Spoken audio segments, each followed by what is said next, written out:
What's going on, y'all? 5 Sports Talk back at it with another video talking some NBA. And boy, do I love these topics because it is the epitome of sports debate, and that is what we love. That is what I love, especially on this channel. So make sure you guys subscribe for that. But with that being said, let's get into today's topic, talking about MJ, who was, again, at one of his camps, who was asked who's the best two-way player in the NBA, and his response was interesting because it was not LeBron James, it was Kawhi Leonard, okay? So he says Kawhi Leonard is the best two-way player in the NBA, and Kawhi is great, top 5 player, absolute superstar, won Defensive Player of the Year twice, okay? So he's a great defender, but we talked about two-way player. That's what we're talking about, two-way, both sides of the ball, and everybody should know that LeBron James is the best two-way player in the NBA. Now, before people go off here, let me just explain that LeBron James, at this point, he just coasts in the regular season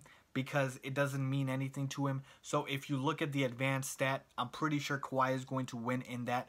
But if you were to say, dig deeper into points and moments, LeBron James is the better overall player in terms of two-way, okay? And we're, like I said, we're talking two-way. We're not just talking just defense. We're talking offense and defense. And yes, people are going to point to, hey, LeBron got absolutely torched by KD in the NBA Finals, this past NBA Finals. Yeah, I get all that. But go look at Kawhi guarding Kevin Durant. I'm pretty sure KD torched him too, okay? So it's not like LeBron got torched by some scrub. It's Kevin frickin' Durant, the second best player in the NBA, okay? So with that being said, I want to dig a little deeper here. I want to dig under the surface and look at MJ's response, and it's not as simple as, oh, he just thinks Kawhi is better. I don't think so, okay? I think there's something working here underneath the surface, like I said. And to me, it feels like, and I felt like this way with the other question that he was asked that I made a video about, so go check that out, when he said that Kobe Bryant is better than LeBron James because 5 is greater than 3. Yeah, MJ, if that's the case, then Bill Russell is better than you, right? Because 11 beats 6, right? Wrong, okay? So when he said that, I also was a little taken aback by why MJ would say this. But let's actually go underneath the surface and think, why would Michael Jordan pick Kawhi Leonard and not LeBron James, okay? I believe MJ, if everything you have read and learned about MJ, there's one thing that always stands out. For people that were old enough to watch him, and to people that have watched YouTube highlights, to people that have read about him, what's the one thing about Michael Jordan everybody knows? Ultra competitive, world-class competitor, in fact. Ruthless, absolute killer instinct, will to win. He would beat you down. He would punch teammates. He would do whatever it takes to win. So what does that tell you? You're talking about a guy who was petty at his Hall of Fame speech. He even called out coaches and teammates and whatnot. What does that tell you? That tells you that he does not want anybody to take his throne. LeBron James, only challenger alive. That's it. Nobody else for right now. At least, who knows, maybe 10, 15 years down the line we'll have somebody else. But right now, nobody is in the conversation with Michael Jordan except for LeBron James, okay?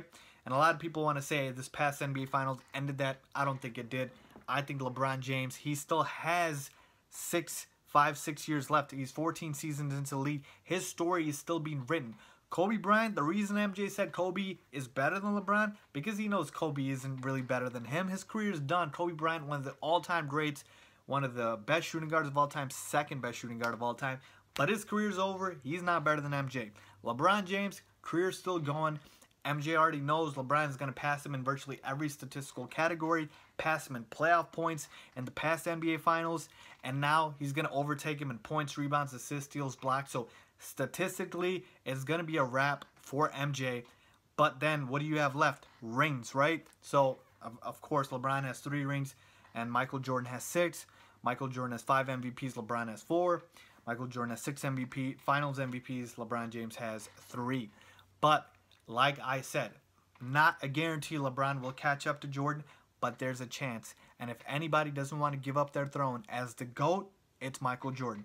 So there's a little bit, I'm not going to call it jealousy. It's just, hey, listen, nobody wants their record to be broken. I wouldn't blame MJ for that. I wouldn't want that either, okay? So to me, it's just the acknowledgement that all these other guys, Kawhi Leonard is great, like I said, Kobe Bryant's great. they're not going to be better than LeBron James, and they're not going to be better than Michael Jordan. There's only one player right now that LeBron James gets compared to, and that is MJ, and that is the reason why I believe MJ has this sort of, it feels like disrespect, but to me, it's really sort of an insecurity. I don't know if that's the right word, but that's the best I can think of at this point. It's just a sense of, oh man, he could be the only guy that could pass me. He could be the only guy that could challenge me. So he is reluctant to give LeBron the credit he deserves. That is what I believe is working here with MJ. And it sounds like hate, but I don't think he's going to compliment LeBron anytime soon. I just don't see it. Let me know what you guys think. Do you guys agree, disagree? If you like this video, please give it a thumbs up. Leave a comment down below. And as always, don't forget to subscribe. Thanks for watching.